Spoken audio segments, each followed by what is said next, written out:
En continuidad de nuestro estudio de la herencia de los santos, continuamos con una de las partes de la herencia, que es la paz. Leemos una referencia en Números capítulo 6, versículo 24 al 26. Jehová te bendiga y te guarde. Jehová haga resplandecer su rostro sobre ti, y tenga de ti misericordia. Jehová alce sobre ti su rostro, y ponga en ti paz.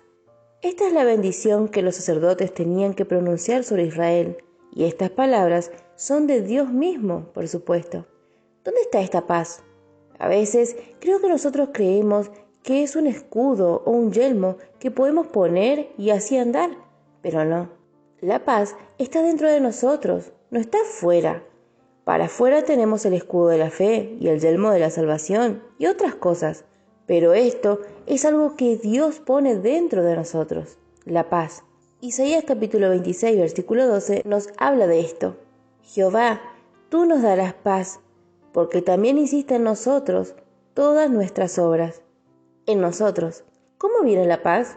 No es una fórmula ni una receta, es algo que Dios hace por su palabra. Nos muestra cómo es la paz.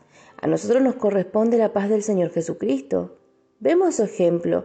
Él exteriormente padeció peligro, pero adentro Él tenía paz.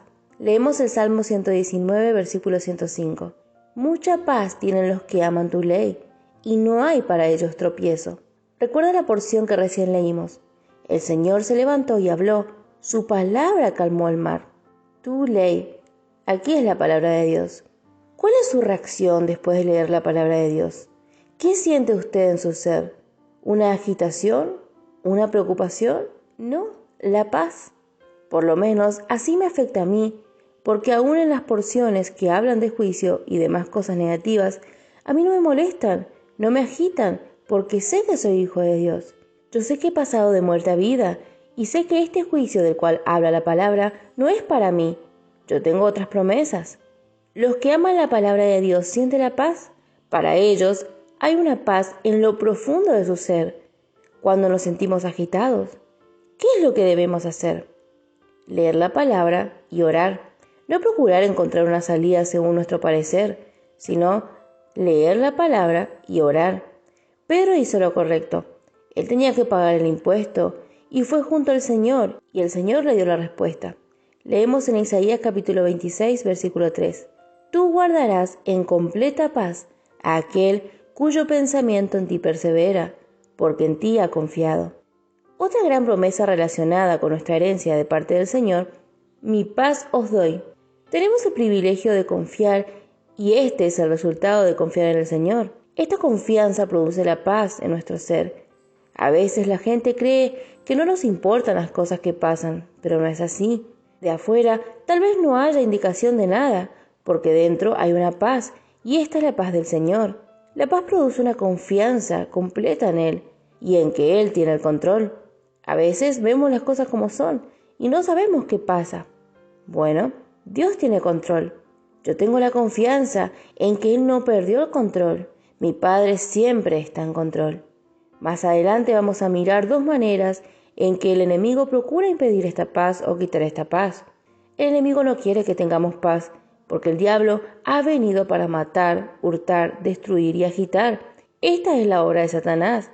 Es su gozo, es su delicia cuando un creyente no goza de la paz de Jesús. Él se queda muy contento cuando un creyente no tiene paz. Veamos en Malaquías capítulo 2, versículo 6. La ley de verdad estuvo en su boca, e iniquidad no fue hallada en sus labios. En paz y en justicia anduvo conmigo, y a muchos hizo apartar de la iniquidad. Aquí se ve el ejemplo de la tribu de Leví. Tener la verdad en el corazón y la boca nos capacita para vivir en paz, sin molestias.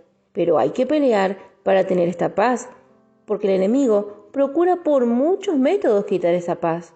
Vamos a examinar dos maneras en que la paz del creyente es impedida o quitada. La parábola del hijo pródigo que se encuentra en Lucas capítulo 15, versículo 11 al 24, es un buen ejemplo. También dijo, un hombre tenía 2 hijos, y el menor de ellos dijo a su padre, Padre, dame la parte de los bienes que me corresponde, y le repartió los bienes. No muchos días después, juntándolo todo el hijo menor, se fue lejos a una provincia apartada, y allí desperdició sus bienes, viviendo perdidamente. Y cuando todo lo hubo malgastado, vino una gran hambre en aquella provincia, y comenzó a faltarle. Y fue y se arrimó a uno de los ciudadanos de aquella tierra, el cual envió a su hacienda para que apacentase cerdos. Y deseaba llenar su vientre de las algarrobas que comían los cerdos, pero nadie le daba. Y volviendo en sí dijo: ¿Cuántos jornaleros en casa de mi padre tienen abundancia de pan, y yo aquí perezco de hambre? Me levantaré e iré con mi padre y le diré: Padre, he pecado contra el cielo y contra ti. Ya no soy digno de ser llamado tu hijo. Hazme como a uno de tus jornaleros. Y levantándose, vino a su padre. Y cuando aún estaba lejos, lo vio su padre, y fue movido a misericordia, y corrió, y se echó sobre su cuello y le besó. Y el hijo le dijo: Padre, he pecado contra el cielo y contra ti, y ya no soy digno de ser llamado tu hijo. Pero el padre dijo a sus siervos: Sacad el mejor vestido, y vestidle, y poned un anillo en su mano, y calzado en sus pies, y traed el becerro gordo, y matadlo, y comamos y hagamos fiesta. Porque mi hijo muerto era, y ha revivido, se había perdido, y es hallado. Y comenzaron a regocijarse. La primera manera en que la paz del creyente es impedida o quitada es por la influencia del mundo. La influencia del mundo nos habla de los placeres mundanos. Ellos nunca nos darán paz, al contrario, nos darán agitación. Aquí tenemos el cuadro de un hombre que vivía en la casa de su padre, sin duda gozando de la paz. No le faltaba nada, tenía todo lo que necesitaba, y con todo esto tenía que haber gozado de la paz. Pero él salió de la casa de su padre y se fue al mundo. Este es el ejemplo del hijo pródigo. En el relato vemos la agitación del alma del hijo estando fuera de la casa de su padre.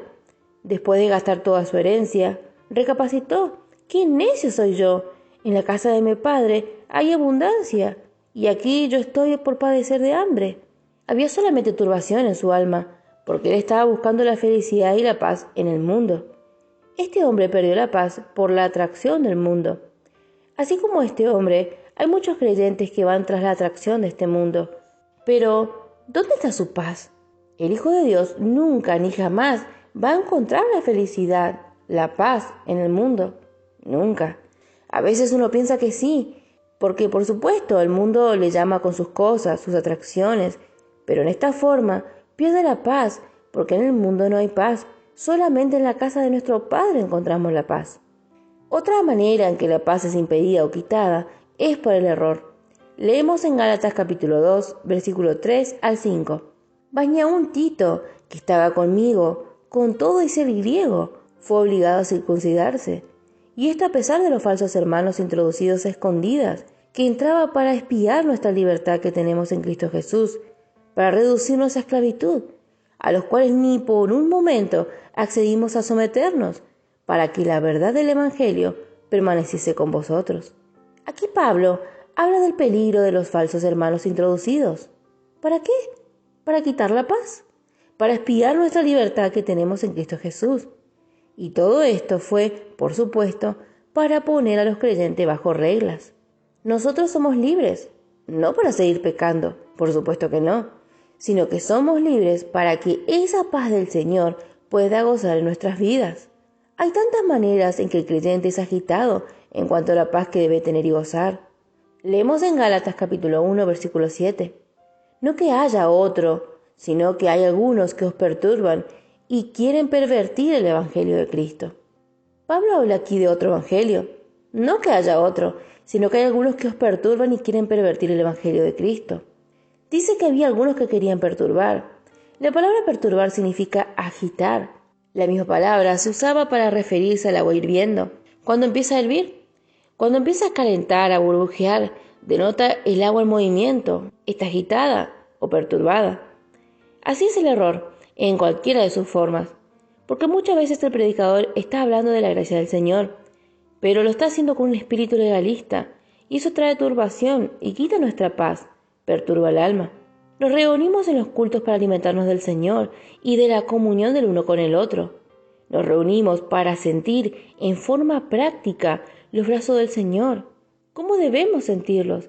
abrazándonos, ayudándonos, sometiéndonos, dándonos fuerza, los cuales necesitamos para enfrentar toda la maldad que hay en el mundo.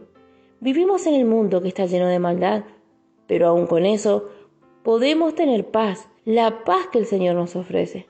Gálatas capítulo 5 versículo 10 nos dice: yo confío respecto de vosotros en el Señor, que no pensaréis de otro modo, mas el que os perturba llevará la sentencia, cualquiera que sea.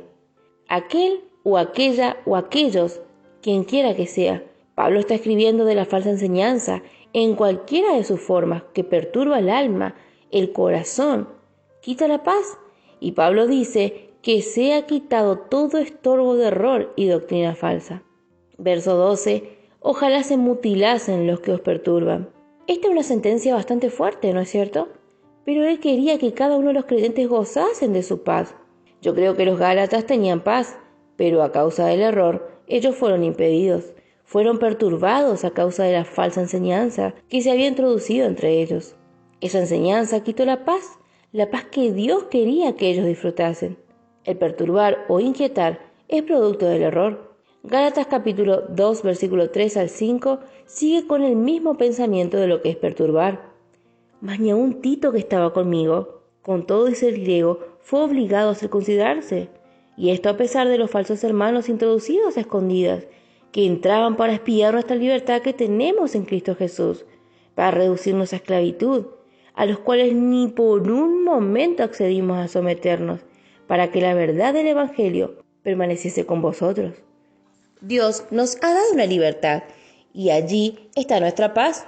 Pero hay aquellos que quieren quitarnos esa paz, y Pablo los llama perturbadores. Juan capítulo 14, versículo 27 nos dice: la paz os dejo, mi paz os doy. Yo no os la doy como el mundo la da. No se turbe vuestro corazón, ni tenga miedo. No se turbe vuestro corazón. Hay que creer que Dios nos ha dado esa paz. Dios ofrece su paz por medio del Señor Jesucristo. Y de nuevo quiero que piensen en la vida de Jesús aquí sobre la tierra. Observe la paz con la cual él andaba día tras día. Él siempre tenía paz, aun cuando estuvo colgado en la cruz. Por un lado, por supuesto, como él dice, mi alma está turbada, sufriendo en agonía, pero aún con todo eso, había una paz en su corazón, y hablando humanamente es increíble.